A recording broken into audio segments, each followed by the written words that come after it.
Una explosión en la fábrica militar de la ciudad de Río Tercero, Córdoba, provocó la muerte de 7 personas. El lugar quedó totalmente destruido y también parte de la ciudad. Además de las víctimas fatales, hubo más de 300 heridos. ¿Qué pasó? ¿Fue un accidente o se trató de un atentado para cubrir otro hecho? Aparentemente las explosiones van a continuar por varias horas más.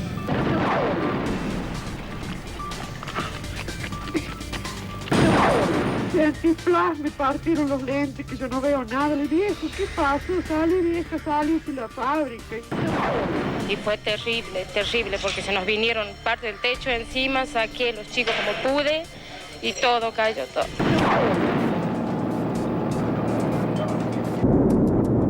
Trata de un accidente y no de un atentado. Ustedes tienen la obligación de difundir esta palabra. De un accidente y no de un atentado. Ustedes tienen la obligación de difundir esta palabra. Súbase ya, agarre. Suba.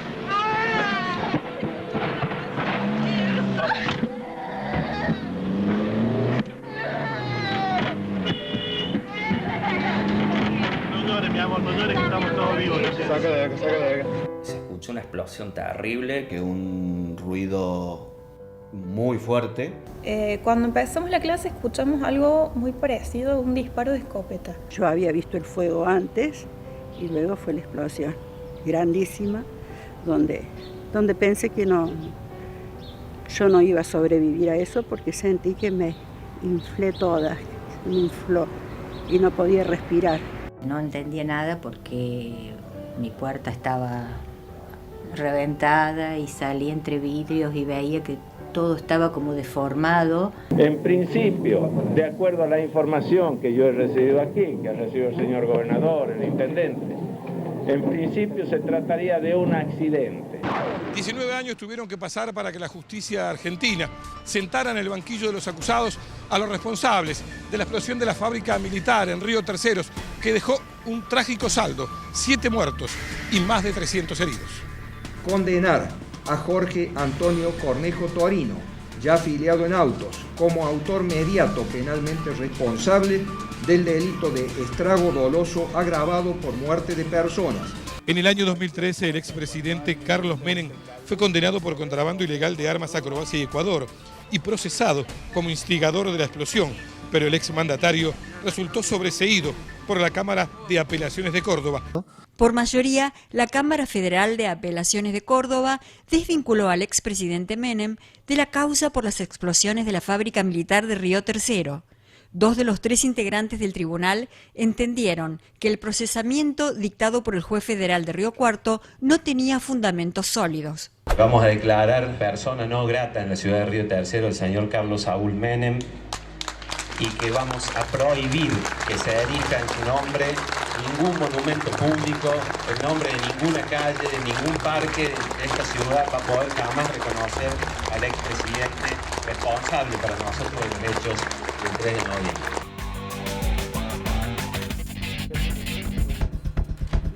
¿Cómo les va? ¿Cómo andan? Buenas noches, bienvenidos. Esto es Redacción Abierta. Decíamos, diversas actividades se están realizando esta semana para conmemorar lo que puede haber sido, sin lugar a equivocarme, el peor día en la historia de los riotercerenses. 3 de noviembre de 1995 se van a cumplir 27 años y, bueno, muchas cosas quedan latentes. Primero, la idea de que se recuerde de la memoria, de que no se olvide lo que pasó aquel día ni los responsables.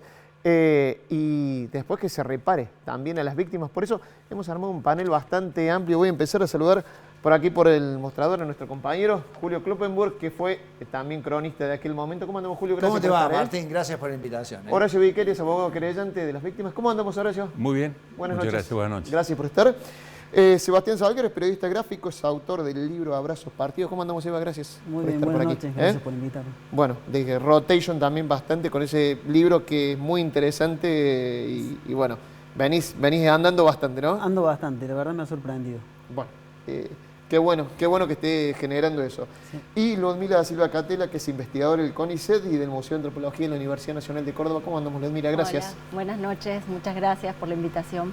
Ya abría el programa diciendo teníamos hoy un programa cargado de recuerdo, de memoria, porque es importante tenerlo en cuenta y que se insista cada 3 de noviembre en que esto no se olvide ni siquiera, por un lado, los responsables políticos, a cómo se dio, a la manera en que se dio, y bueno, y que sirva para los que vienen, ¿no? ¿Por qué es importante eso, Ludmila? Bueno, la memoria es muy importante para luchar contra la impunidad, básicamente, pero por sobre todas las cosas también para pensar en las continuidades, ¿no?, de los procesos dictatoriales, inclusive en plenas democracias, en el sentido que lo que sucedió ese día en Río Tercero puede ser pensado como un crimen de lesa humanidad, donde el Estado usó la violencia para una acción clandestina, ¿no?, que era la venta de armas a Croacia y a Ecuador. Y en ese sentido, la memoria es un derecho de las víctimas y de cada uno de esos ciudadanos y ciudadanas, pero también es un deber del Estado.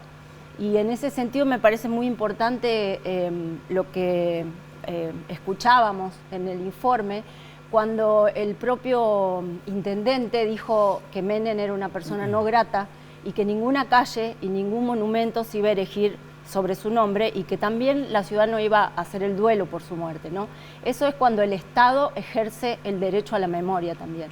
Entonces la memoria es muy importante desde abajo, desde las comunidades, desde las personas que portan más allá de que el camino de la justicia quedó un poco trunco, digamos, con la muerte del expresidente, claro, por lo menos para que tuviera un proceso y se pudiera aclarar exactamente. Eso, ¿no?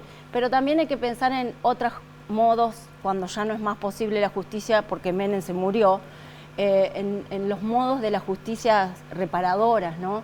El pedido que se está haciendo para que haya una universidad en una ciudad donde también hay que pensar en el aspecto económico, ¿no? Una ciudad que se quedó con menos trabajo, entonces pensar en la creación de una universidad sería algo muy importante, así como también en la fecha que recuerde y que todos nos solidaricemos con estas víctimas, con esta ciudad entera, o sea, claro, fue la ciudad esto de establecer, entera por ejemplo, una fecha del Día de Memoria, como se hace en otros casos. Ahí vuelvo con vos, Ludmila. Sobre todo sí. Porque, bueno, eso también habilitaría una discusión en el ámbito escolar.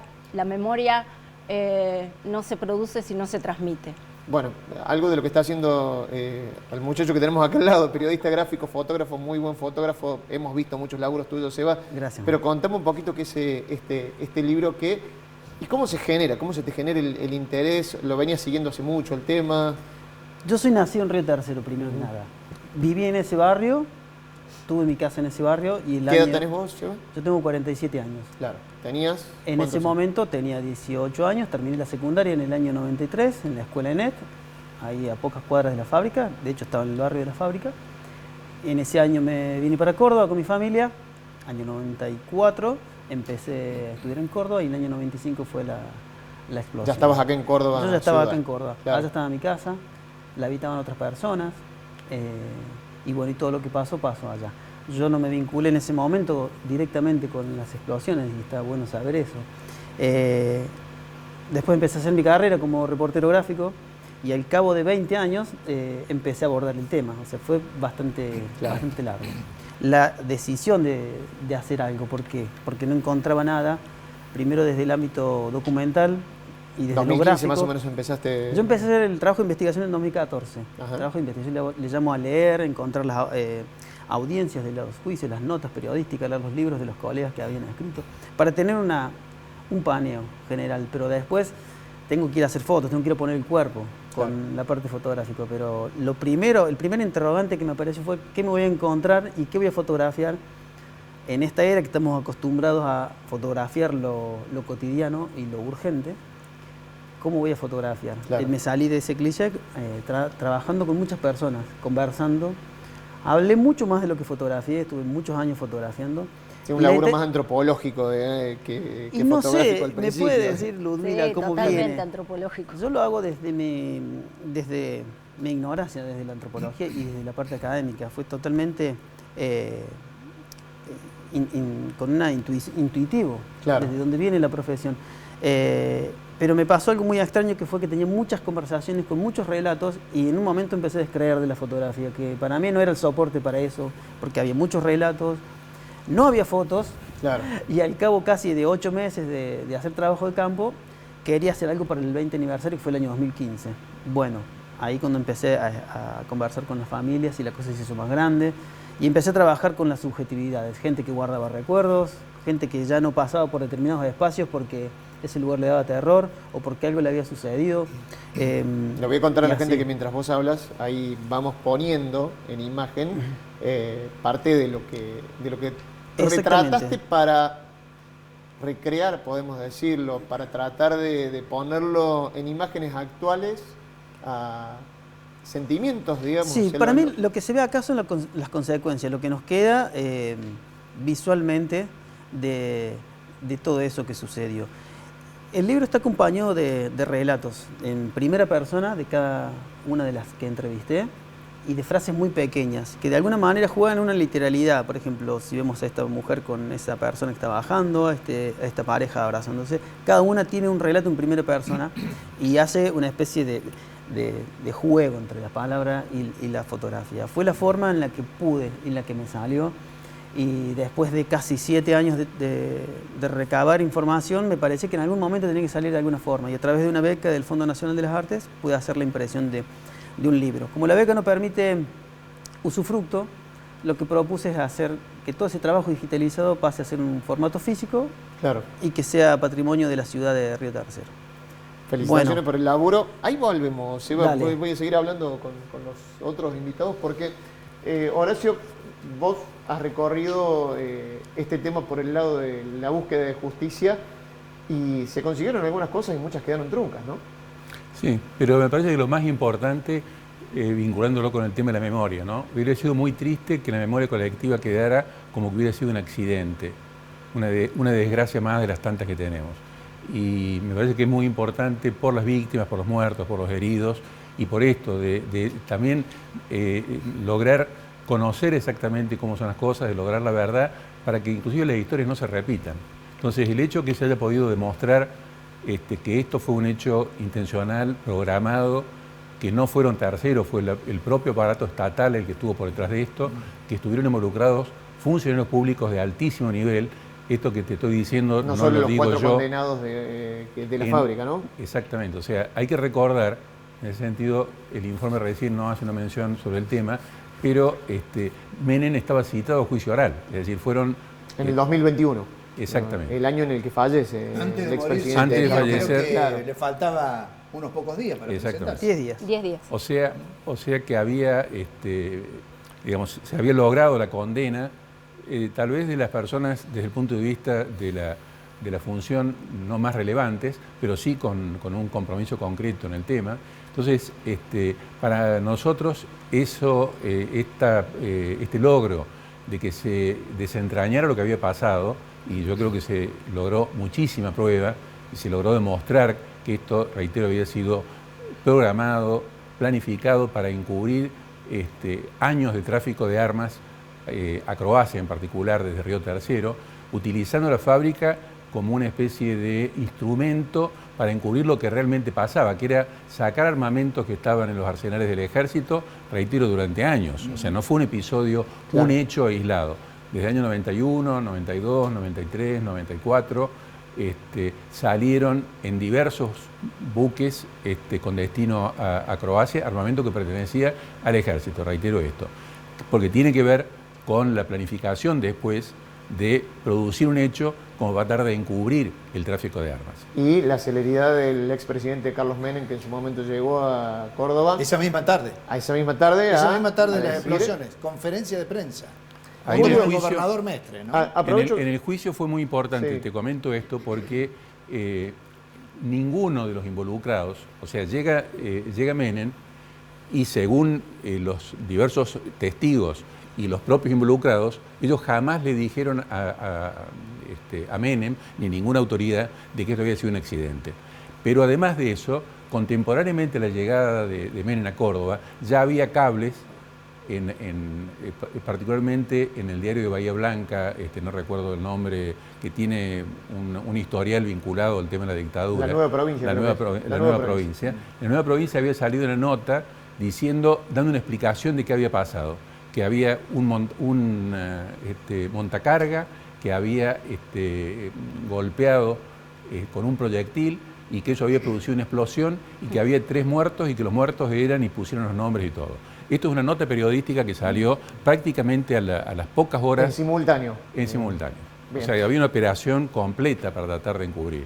Me vuelvo al momento y a la cobertura periodística, que por ahí me quiero sumar con vos, Julio, y también poniendo en relevancia el laburo tuyo, de un montón de compañeros de los SRT que llegaron al momento de la explosión. Vamos a ver un compilado que hicimos sobre las crónicas, que algunas de las que rescatamos de aquel momento de nuestros compañeros de Canal 10 que llegaban al momento del atentado y lo reflejaban de esta manera. Terrorífico. Tremendo. Tengo a mis nenas que se las han llevado en un auto, pero no sé en dónde están. Estaban en la escuela, que está a 700. No, la nena me la mandaron sola de la escuela. Cuando pasó todo esto, cayó sola, se me descompuso. Y de ahí salgo yo a la calle, un auto me las carga. Me dice, señora, se las llevo. Pero no sé en dónde están. Algo que no se puede explicar. Algo feo que no se puede explicar. Mientras la policía nos advierte sobre el peligro de estos proyectiles, que muchos de ellos están vivos, según el término que usaron, nosotros quisimos mostrar que está totalmente desactivado, para comparar el tamaño y el peso que tienen, ¿no? En este estado quedó el R-12, que fue atravesado por un proyectil. Los barrios que rodean la planta de la fábrica militar de Río Tercero siguen siendo, y lo será por mucho tiempo así, tal parece, la imagen viva de la desolación, de la angustia, de la desesperanza, sobre todo de la soledad. Esta región amplia está toda deshabitada y de a poco, cuadra a cuadra, se va permitiendo el acceso de los vecinos, de los habitantes de esta zona devastada. 2 granadas en el garaje de mi casa, unos agujeros así en el techo. ¿Había alguien en tu casa? No encuentro a nadie, no sé si se han ido, qué les ha pasado. Mis hijos están en la escuela, mi esposa con el bebé, no sé dónde está. Está todo destruido, la heladera doblada, las ventanas rotas.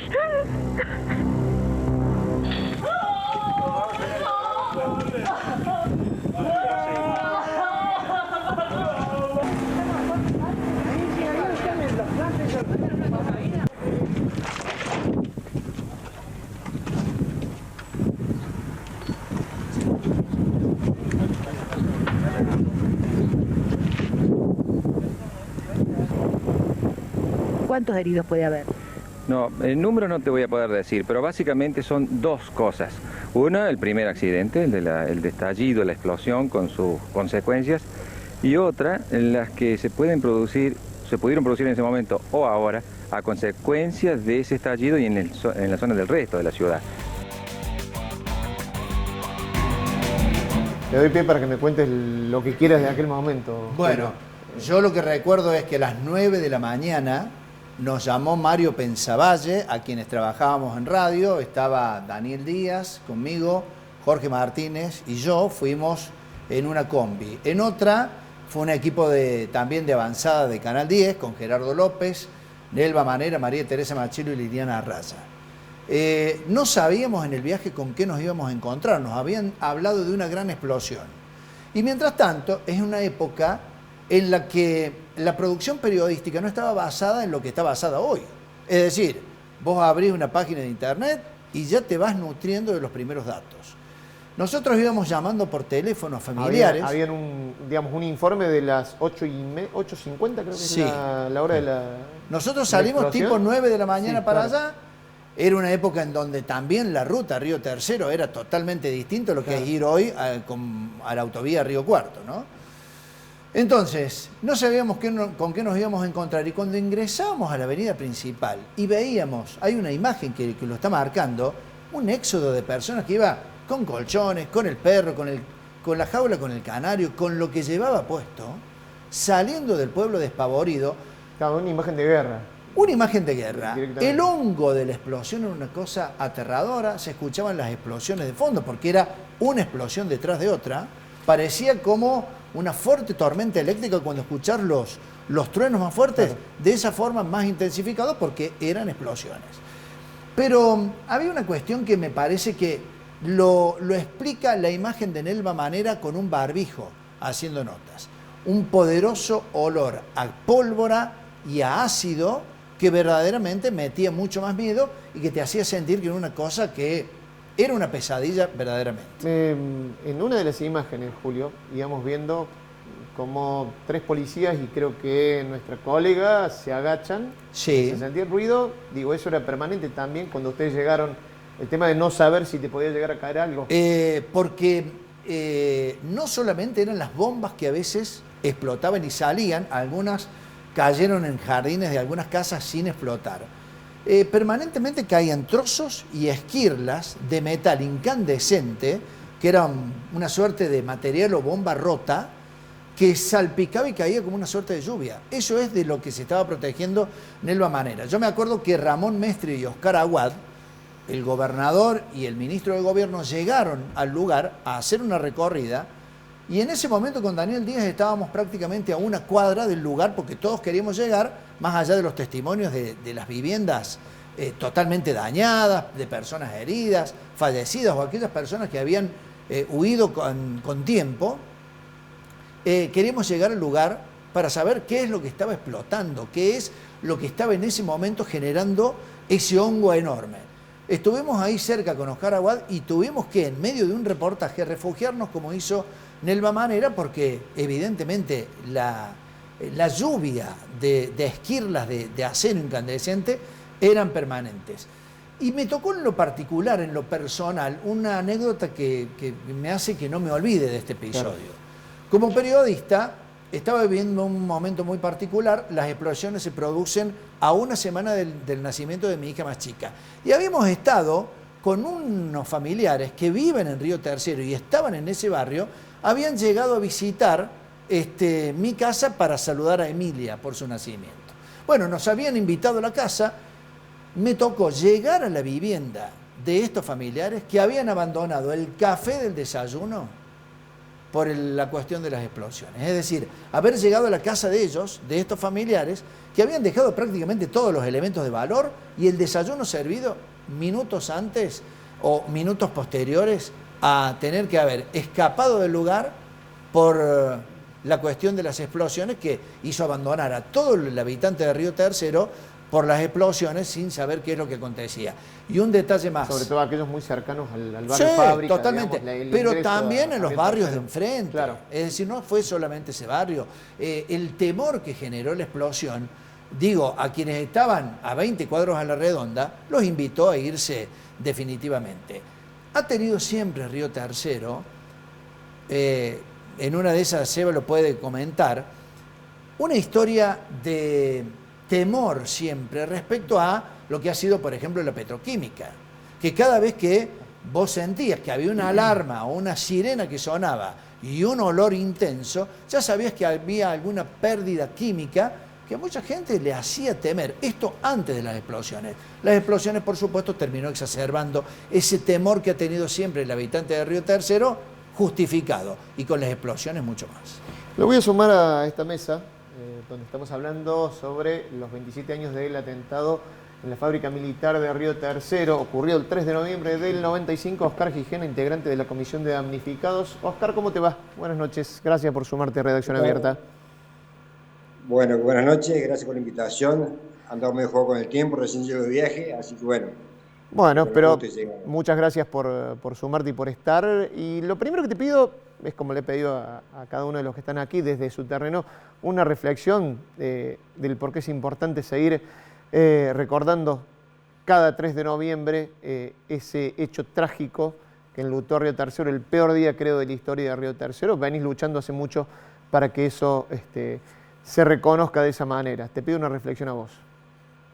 Sí, bueno, como en parte ahí decía Julio, sobre lo que ahí pasó ese 3 de noviembre, bueno, realmente tenemos que seguir luchando y planteando por el tema de la memoria principalmente, porque realmente que nos tocó vivir a los riotercerenses solamente lo sabemos quienes estuvimos acá ese día, bueno, y todos los que vinieron a adornarnos posteriormente, tanto desde la prensa como de los servicios médicos, desde bomberos de otras localidades. Bueno, vivimos realmente, nos encontramos en una guerra sin saber de dónde atacaba el enemigo. Yo trabajé 13 años en la planta de carga, hacía control radiográfico de los proyectiles, así que en ese momento yo estaba cubriéndole a un amigo si le podía manejar el auto remis, así que lo primero que hice fui a buscar a mi cuñada que estaba a 4 cuadras de la fábrica militar, y ella hacía poco la habían operado de una aneurisma cerebral, entonces ella perdía fuerza en los brazos y las piernas cuando se ponía nerviosa, hacía muy poquito la habían operado. Así que lo primero que atiné fue a ir a buscarle a ella, y en el transcurso de ese recorrido, que habrá sido unos 40 cuadras, yo sentí unos ruidos, unos sonidos raros, que nunca obviamente lo había escuchado, y bueno, después con el tiempo me di cuenta que eran las esquirlas que pasaban por arriba del auto, y por suerte, yo siempre digo, por suerte o por milagro, no me pasó nada ni a mí. Bueno, ya cuando yo llegué, a mi cuñada ya la había rescatado su papá y su mamá. Ahí estoy viendo imágenes de esos proyectiles que mostraron recién, son los proyectiles de 155 milímetros, que pesaban entre 42 kilos, 400 y 44 kilos, y tenían más o menos entre 7,5 kilos y 8 kilos de trotil. Oscar, vos decís, sí. Recién cuando abrías decías, parecía que estábamos en una guerra sin saber quién era el enemigo. ¿Qué te pasó años después cuando vos y los riotercerenses supieron que, bueno, el enemigo estaba al lado y era había una responsabilidad de adentro del Estado en haber provocado esas detonaciones? Sí, sin duda, la bronca que uno sigue teniendo siempre. Yo siempre sostuve de que más que un atentado es un sabotaje, porque el sabotaje es cuando alguien lo planifica para desaparecer las pruebas que había de la venta ilegal de armas a Croacia y Ecuador. Entonces, bueno, eso seguramente a todos los riotercerenses, a la gran mayoría, porque habrá habido gente que a lo mejor, como un dato curioso, después de las explosiones acá en Río Tercero, cuando fue la próxima elección, Menem en Río Tercero sacó 4.000 votos. O sea, digo esto como un punto porque en teoría no tendría que haber sacado ni un voto en Río Tercero. Pero bueno, por eso digo, la gran mayoría de los riotercerenses siempre hemos sentido esa bronca, esa impotencia, de que como se nos burlaron, nosotros siempre hemos dicho que los tiempos de la justicia no son los tiempos de los pueblos. Bueno, y esto queda totalmente demostrado. Mañana vamos a cumplir 27 años de aquellos trágicos sucesos y todavía seguimos sin resolver, a pesar de que tenemos una ley para indemnizar a los damnificados. Ya se aprobó en el Congreso, en la Cámara de Diputados, en la Cámara del Senado, está reglamentada. El ex ministro Agustín Rossi dijo en octubre del 2020 que más tardar, de diciembre de ese año, estaban empezando a indemnizar los damnificados. Bueno, todavía seguimos en la espera, y el doctor Ponce, que es nuestro abogado, nuestro compañero de lucha de hace 27 años, bueno, sigue presentando recursos. El juez federal de Río Cuarto nos sigue dando la razón. Se lo intima el Estado Nacional, pero hasta el momento seguimos sin que se resuelva ese tema tan trágico que fue para todos nosotros. Yo hace poco fui invitado también allá a Canal 10 con Daniel Díaz en el marco de los 60 años de Canal 10. Daniel era un habitante de acá de Río Tercero hace muchos años, y bueno, realmente nos acordamos de algunas cosas, y que cuando vivimos en Río Tercero sabíamos que a las 9:30 de la mañana se hacían los tiros de práctica en el polígono y bueno, no pasaba nada. Hoy tenés una estampida de alguna cosa rara o una pérdida en la fábrica, y bueno, y todas las personas están al medio llamando qué pasó. Bueno, eso es lo que nosotros marcamos, la diferencia del daño moral y el daño psicológico, y que el doctor Castro en su momento, en ese video que pasó Canal 10 hace muy poquito, ahí el doctor Castro decía que aquel daño que tenga la persona, el daño psicológico que tenga esa persona, ese daño, si en los primeros 5 años no se tratan, ese daño lamentablemente se consolida. Y bueno, lamentablemente muchas personas se fueron de Río Tercero, muchas personas quedaron bien, no tuvieron acceso a hacerse tratar como realmente debían, pero bueno, seguimos dando la pelea, a pesar de algunas cuestiones. Muchos de los que están en la comisión ya no están más entre nosotros, pero bueno, siempre los recordamos, todo 3 de noviembre, participando en la misa, yendo a la plazoleta a las 18 horas, donde se hace la recordación de los 7 personas fallecidas.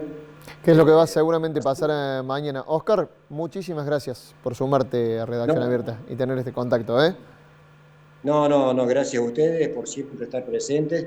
De alguna manera u otra siempre han estado presentes acá con los riotercerenses, así que de ya muchas gracias a ustedes.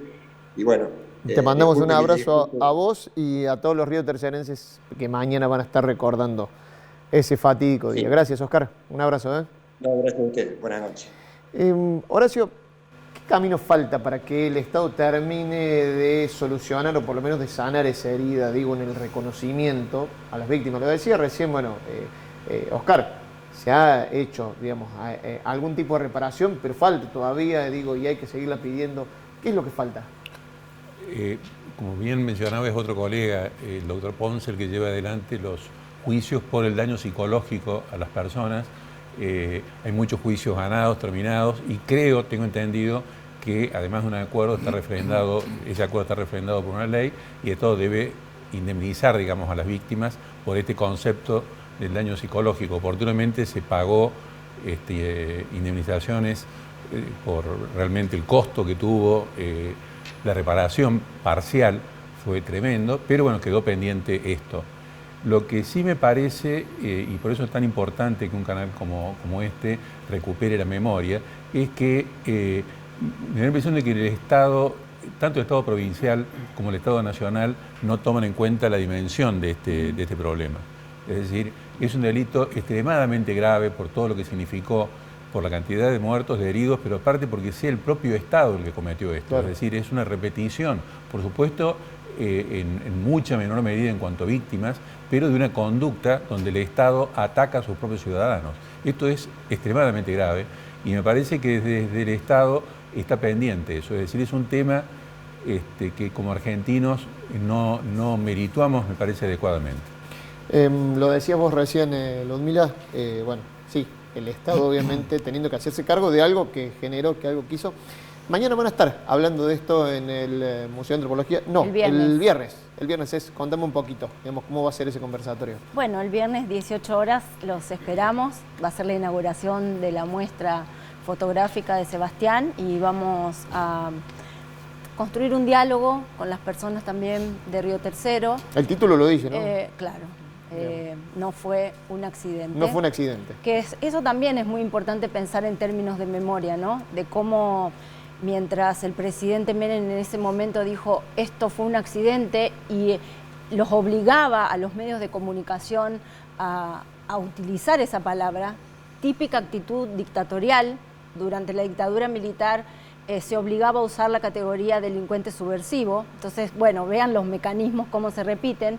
Lo interesante es que 27 años después estamos acá en un canal de televisión confrontando esa memoria y dando cuenta y abrazando a las víctimas, ¿no? También es importante decir que hoy, que es 2 de noviembre, que recordamos a nuestros muertos, es muy importante recordar a las personas que fallecieron, que fueron asesinadas por el Estado, que debía cuidarlas y sin embargo las atacó, ¿no? Eso también es muy importante cuando uno escucha los testimonios.